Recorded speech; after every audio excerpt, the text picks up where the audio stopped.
Hello everyone, Ace here, and today let's talk about how short Fat Otaku Aka Dev has decided that he now wants to give communism one more chance. Why? Well, because a candidate who happens to be a communist managed to win the Democratic primary for the mayor of New York City, and Dev has decided to take up the position that he does not judge people for stuff that they haven't done yet. But I am getting a bit ahead of myself, so let's actually look at the conversation in full. As Phil Labonte states, quote, "I've been saying there is a massive communist problem in the Democratic Party and the United States more broadly," to which unassuming Apple, I assume, replies by tweeting, quote, "@SleepyDevo, so is the left worse again now, or do we have to wait until they start mass murdering people before you admit you were wrong?" To which Dev responds by stating, quote, "Remember when I prejudged Trump and didn't wait until he actually did something bad before complaining? Oh wait, you should have the same standard here." Now, as you could probably tell by the number of comments as opposed to the number of likes, that this particular response didn't exactly go over very well for Dev. And indeed, he had numerous people calling him out on his own blatant hypocrisy here, as well as his blatant dishonesty. Perhaps the best reply being from Tomato Saucer, who responded by stating, quote, "Dude, you literally did this yesterday," providing screenshots of Dev openly condemning JD Vance as a wannabe tyrant and judging him as such, but then immediately going on to admit that it's not over any actions that JD Vance has personally done. Dev at this point tries to save face by responding with, quote, "Yes, we have examples of Trump and Vance doing bad shit while in power. This guy probably will too, but I will reserve judgment until he actually does." To which Tomato Saucer responds by stating, quote, "No, you prejudged Vance as evil and assumed he would do evil things because of people he agrees with. You literally say in that tweet that Vance didn't do anything for you to make that judgment." And of course, Tomato Saucer is once again completely correct on this. For the Dev defenders in the audience who are going to ask for the exact point where Dev made this argument, and then proceed to ignore any and all proof I provide, here's that proof anyways, just to further demonstrate how blatantly dishonest Dev defenders are at this stage. When Dranzer asked, quote, "Okay, so did Vance do something, or did he just exist near Trump and that's enough for your leftoid friends to consider him Goebbels?" Dev responded firstly with a sentence that was one word: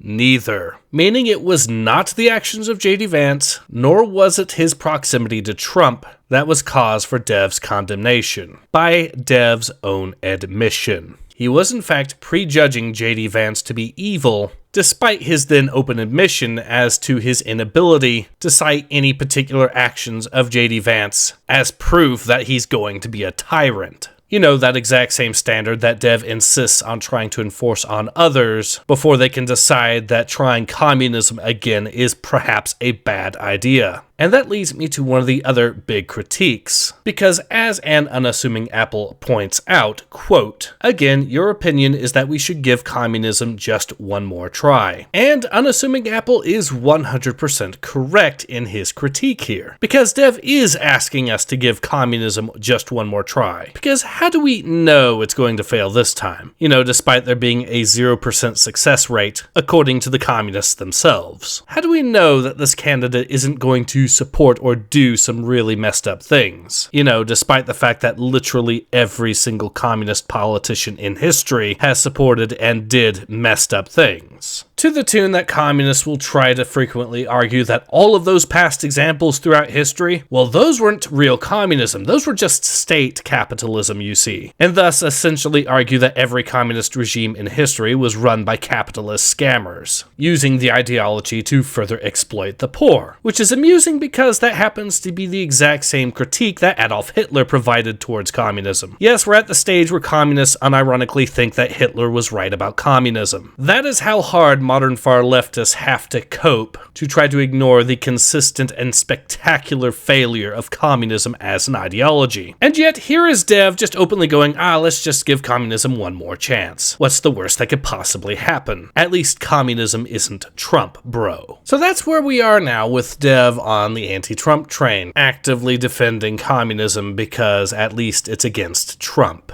And oh sure, Dev is going to try to use the argument, but he has critiqued the left in the past. Well yeah, sure, so has Vosh critiqued the left in the past. But Dev has people on the left calling him a fascist and people on the right calling him a communist, so clearly he must be a centrist. Well, Vosh also has people on the left calling him a fascist and people on the right calling him a communist, so Vosh too must be a centrist by Dev logic. There is no reasonable defense for Dev taking up the position that we should give communism one more chance. It is certainly proof that Dev is not the centrist he claims to be. No legitimate centrist could look at communism and take up the position that at least communism isn't as bad as Trump. But that is a position that Dev has decided to take.